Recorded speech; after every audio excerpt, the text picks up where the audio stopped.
করিলে এত টাকা জরিমানা, কমাটা যদি নায়ের পরে নিয়ে বসাই তাহলে এখানে প্রসাব করিবেন, না করিলে। আপনারা কি মনে করেন যে আরবির এরকম সিকোয়েন্স নাই? বলছে কুলহু সূরা, সূরাটার নাম কি কুলহু? কুলহু বলে কোনো শব্দ আছে? কুল একটা শব্দ, হুয়া আলাদা শব্দ। কুল হুয়া আল্লাহু আহাদ, কুল হুয়াল্লাহু আহাদ।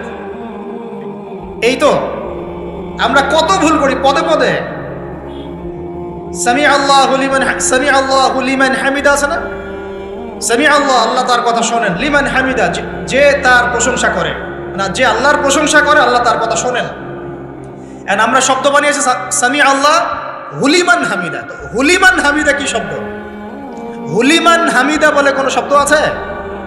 সামি আল্লাহু লিমান হামিদা, সামি আল্লাহু লিমান হামিদা। তো এই যে পদে, আমি বলতে গেলে নামাজ দিয়ে রাত পার হয়ে যাবে। পদে পদে পদে পদে আল্লাহু আকবার শব্দটা আল্লাহু আকবার, আল্লাহু আকবার বানিয়ে দেয়। আকবার, আকবার মানে কি? অনেকের আজান শুনে মনে হয় যে গিয়ে একটা পিটন লাগাই দিয়ে, একামত শুনলে মনে হয় যে একটা পিটন লাগাই দেয়। কাতকা মাতি সালা, কাতকা মাতি সালা, এটা আবার কি? এগুলো কি মানে এই যে এগুলো কেন হচ্ছে জানেন? একটাই কারণে, কারণ বিশুদ্ধ করে আমরা কুরআনুল কারীম তেলাওয়াত করা শিখছি না। তো দিন কায়েম করবে, দাওয়াতের কাজ, মেহনত, জিহাদ, ইকামতের দিন, কত বড় বড় কথা। আজ বেসিক এই কোরআন তেলাওয়াত করা শেখার নাম নাই। আমরা ইয়াংদের মধ্যে একটা সমস্যা দেখছি এখন, ফ্যান্টাসি। ফ্যান্টাসি ফ্যান্টাসি মানে আগে হয়তো মানে বিপথে ছিল, হেদায়েত পেয়েছে, ইসলামের দিকে এসেছে। এখন অনেক বড় বড় স্বপ্ন, মাশাআল্লাহ, স্বপ্ন দেখা ভালো, বড় বড় স্বপ্ন, বড় বড় ইচ্ছা। অনলাইনে বসে গরম করে ফেলছে একদম, ফেসবুক গরম, ইউটিউব গরম, হ্যাঁ, ব্লগ দিয়ে ভর্তি গরম। কিন্তু বেসিক যে কোরআন তেলাওয়াতটা করা শিখবে সেটা ঠিক নেই। 3 মাস কোরআনটা তেলাওয়াত করা শিখবে একজন আলেমের কাছে? নাই। একটা কোর্স লঞ্চ করে দেন 6 মাস, 6 মাস ক্লাস করবে না। প্রথমে 1 মাস ক্লাস করে পরে নাই, 5 মাস নাই। এইভাবে ভাই দিনের হয়তো সামান্য কিছু খেদমত হতে পারে, সামগ্রিক পরিসরে ইসলাম বিজয়ী হবে না। এক কথায় আমরা যদি এই যুগের আবু বকর, ওমর, ওসমান, আলী রাদিয়াল্লাহু আনহুম আজমাইন হতে না পারি, তাহলে এই যুগের সেই ইসলামী খেলাফা বাস্তবায়িত হবে না। এটা হলো মূল কথা। এই পথের প্রথম কাজটাই হচ্ছে দ্বীনি ইলম অর্জন করা। আর ইলম অর্জন করাটা আপনার জন্য কি? নফল, মুস্তাহাব, সুন্নত না ফরজ? এটা কে বলেছেন? রাসূলুল্লাহ সাল্লাল্লাহু আলাইহি ওয়াসাল্লাম বলেছেন, তালাবুল ইলমি ফরিদাতুন আলা কুল্লি মুসলিম। তালাবুল ইলম মানে জ্ঞান অর্জন করা। ফরিদা, ফরজ মানে কি? ফরজ মানে বাধ্যতামূলক। আলা কুল্লি মুসলিম, কুল্লি মানে কি? প্রত্যেক। কুল্লি মানে কি? কুল্লু মানে প্রত্যেক। প্রত্যেক মুসলমানের উপরে, প্রত্যেক মুসলমান যে মুসলমান দাবি করে নিজেকে, কালিমা পড়েছে, তার উপরে জ্ঞান অর্জন করা ফরজ করেছেন। আপনি কোরআন তেলাওয়াত না শিখে থাকতে পারবেন না, তো এটা আপনার উপর ফরজ করা হয়েছে।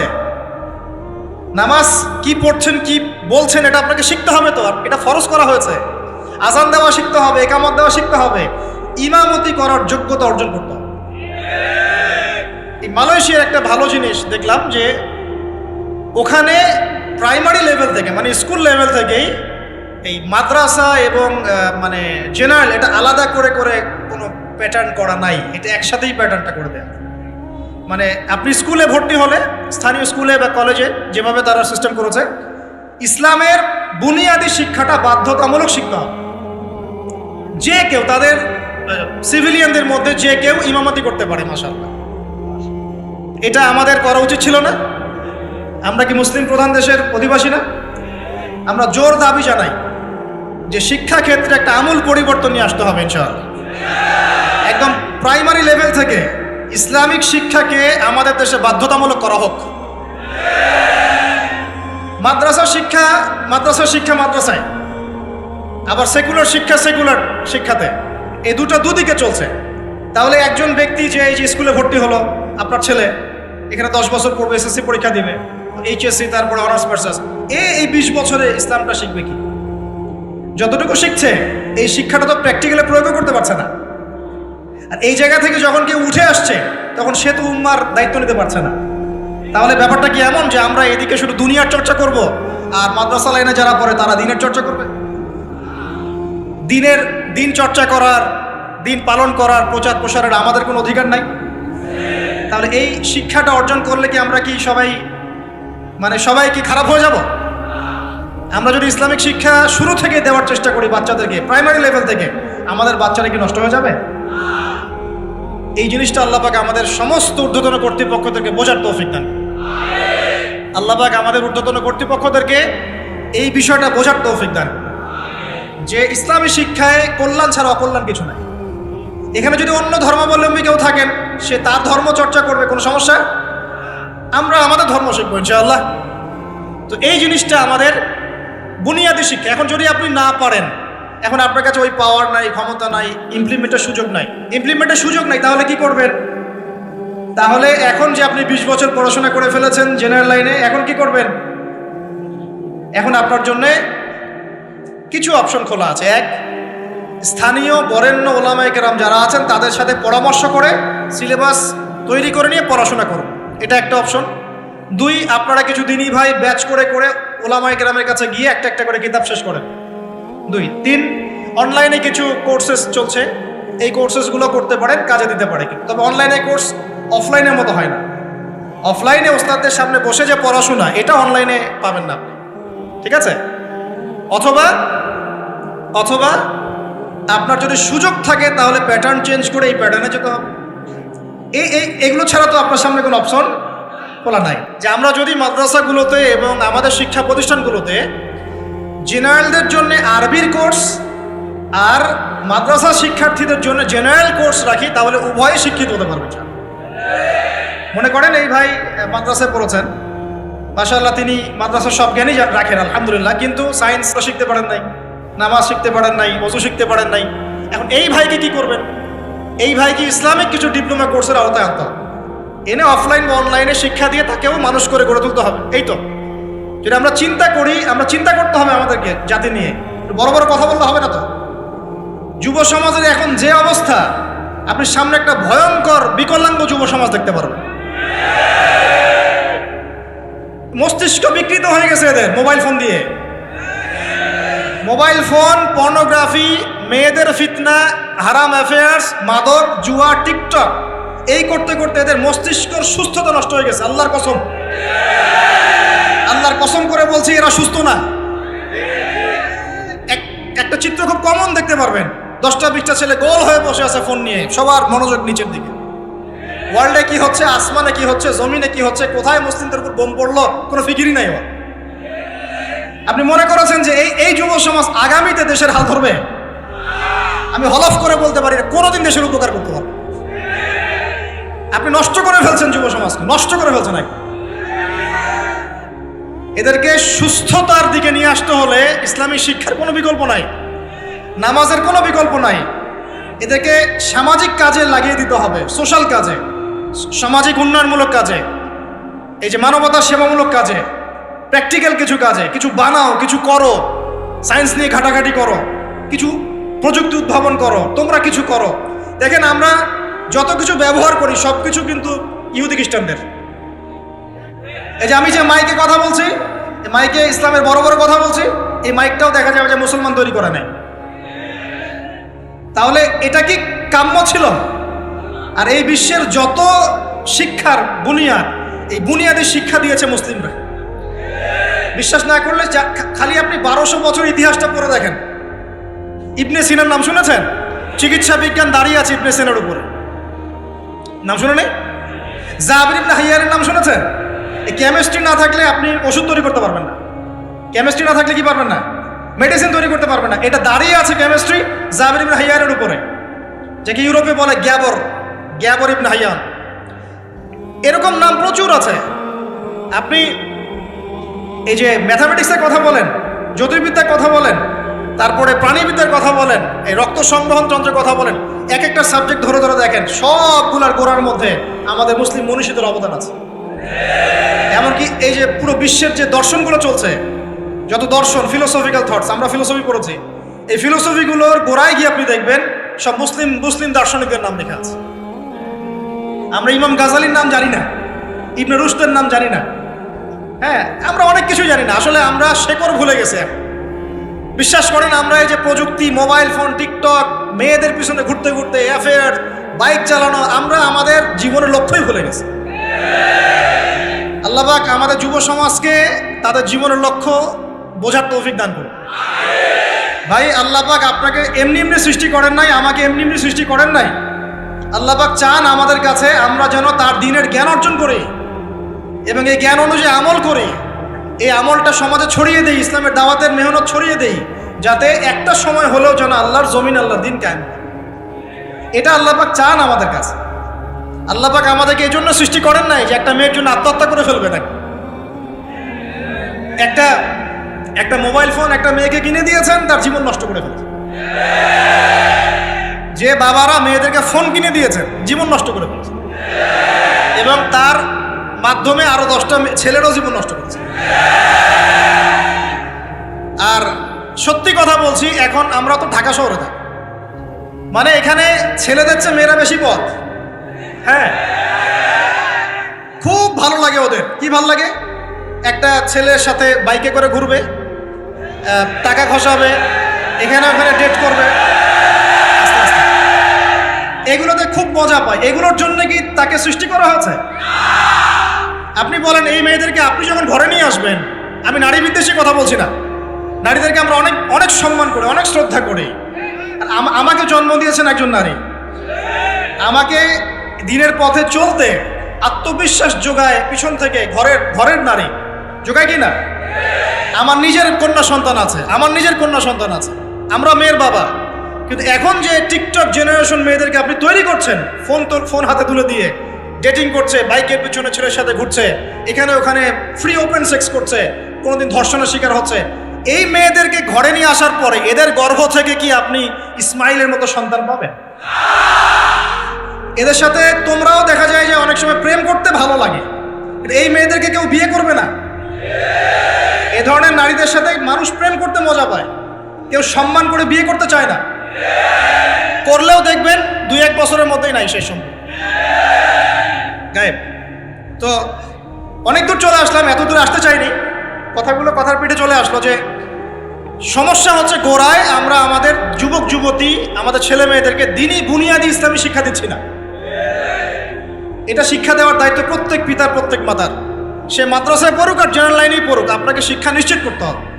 কিভাবে করবেন এই হেডেক এখন আপনার, আমার আর হেডেক নাই, আমি দিয়ে দিলাম হেডেক আপনার। এই হেডেকটা আমার মাথায় ছিল, আপনাকে দিয়ে দিলাম, আপনি চিন্তা করেন কিভাবে করবেন। এখন পারলে অফলাইনে করেন, না হলে অনলাইনে করেন। অনলাইনে আচ্ছা আলোচনা চলে আসছে, একটা কথা বলে দিই, অনলাইনে অনেক রকম কোর্সেস চলছে। তবে আমি নিয়াত করেছি ইনশাআল্লাহ, আমি আরও কয়েকজন ওলামায়ে কেরামদের সাথে পরামর্শ করেছি এবং এখনও করে যাচ্ছি। কমপক্ষে বরেণ্য 8 থেকে 10 জন স্কলার বা আলেমদেরকে নিয়ে অনলাইনে ইনশাআল্লাহ আমরা একটা মাদ্রাসা খুলবো ইনশাআল্লাহ। এটা অফলাইন না, অনলাইন মাদ্রাসা। আমি নাম দিয়েছি তহা জিন্নুরাইন ইসলামিক অনলাইন মাদ্রাসা। আমি দোয়া করি আল্লাহর কাছে, আল্লাহ পাক যেন এই মাদ্রাসাকে কবুল করেন। এর ওসিলা করে আল্লাহ পাক লক্ষ লক্ষ কোটি কোটি যুবককে দ্বীনের জ্ঞান শেখার তৌফিক দান করেন, যুবতীদেরকে দান করেন, আমাদের ছোট ছোট সোনামণিদেরকে দান করেন।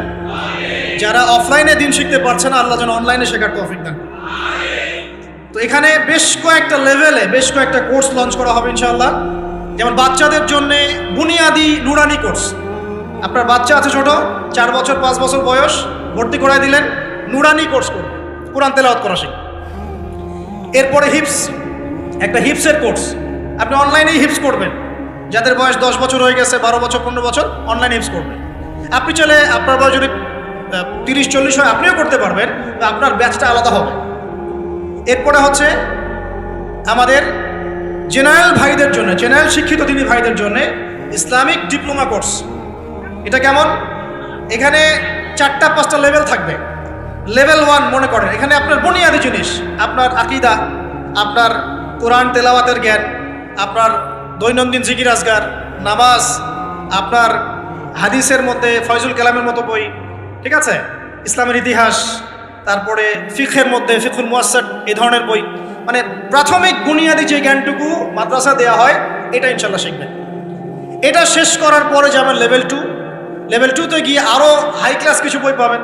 ওখানে আরও কিছু সাবজেক্ট অ্যাড হবে, ইসলামিক পরিবার, ইসলামিক অর্থনীতি, ঠিক আছে, ইসলামিক জিওপলিটিক্স, এসক্যাটোলজি, এরকম কিছু সাবজেক্ট আসবে। এটা দিয়ে আবার কপি করে সবাই বানানো শুরু করে দিয়েন না, আমি তো বলে দিচ্ছি আর কি। আর বানালে আলহামদুলিল্লাহ কোনো সমস্যা নাই, এটাও দিনের খেদমত হবে ইনশাআল্লাহ। একজনকে দেখে যদি আরও 10 জন শেখে সমস্যা, কোনো সমস্যা। এভাবে লেভেল 3তে গিয়ে আপনি মাদ্রাসায় যেগুলো নাহু, হেদায়েতুন নাহু, হেদায়া কুদুরি, এই ধরনের বইগুলো পড়ানো হয়, এগুলো শিখবেন ইনশাআল্লাহ। শেষ লেভেলে গিয়ে আপনি জালালাইনের মতো তাফসীর শিখবেন ইনশাআল্লাহ।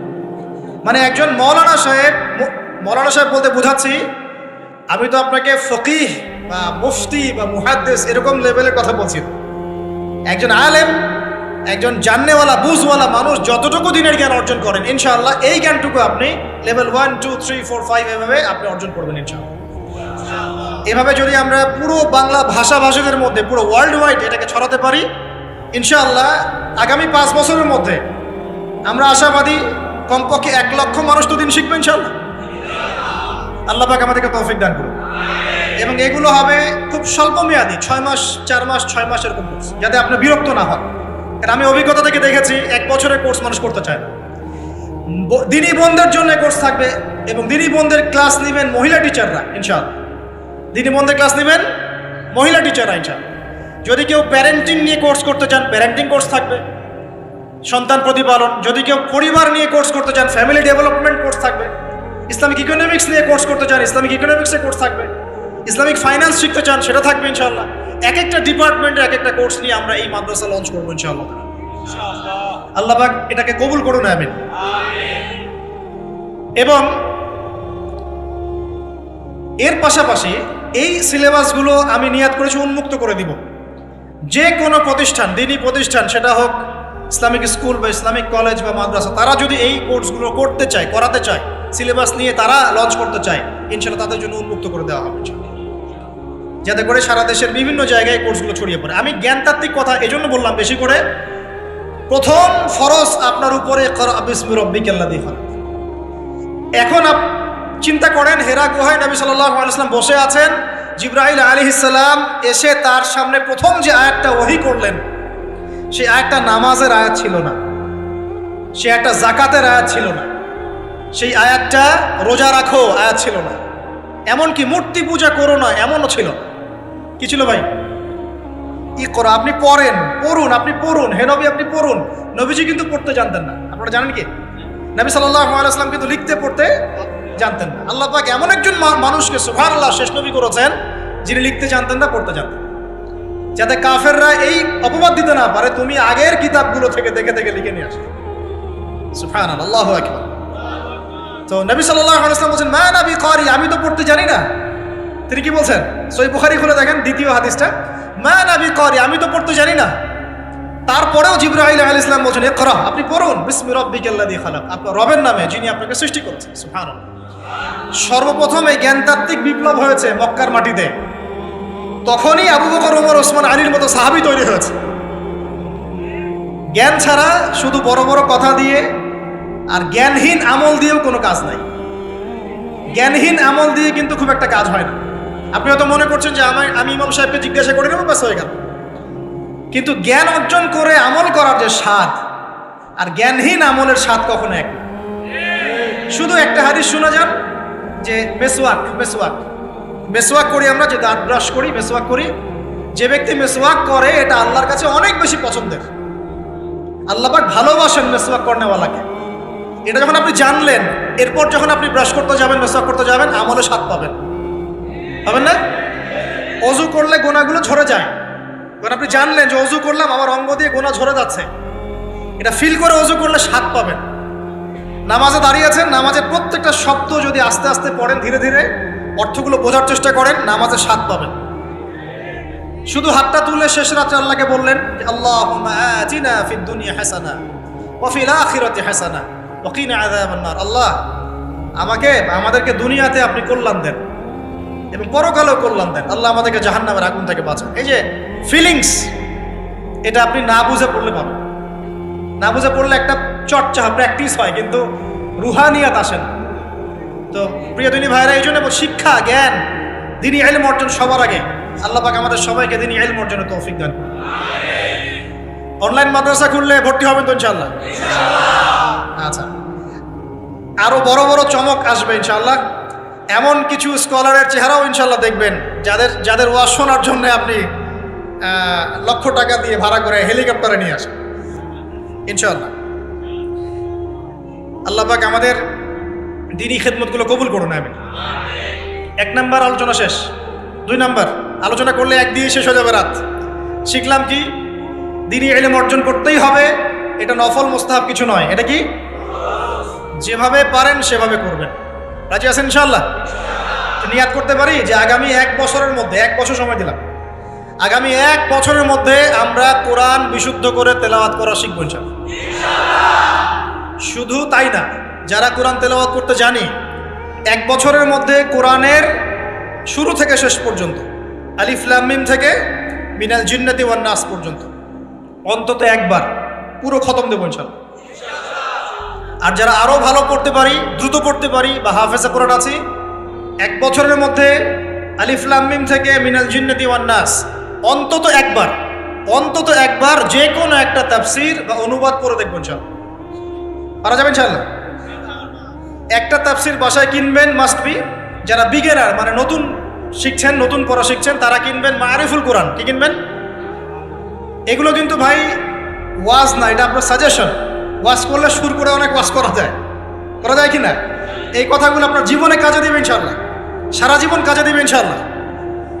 যারা বিগিনার মানে আপনি শুরু করেছেন প্রথম, বড় বড় বই আগে ধরতে যাবেন না, আগে মানে নিচু লেভেলের বইগুলো, নিচু লেভেল বলতে সহজ বইগুলো আগে পড়বেন।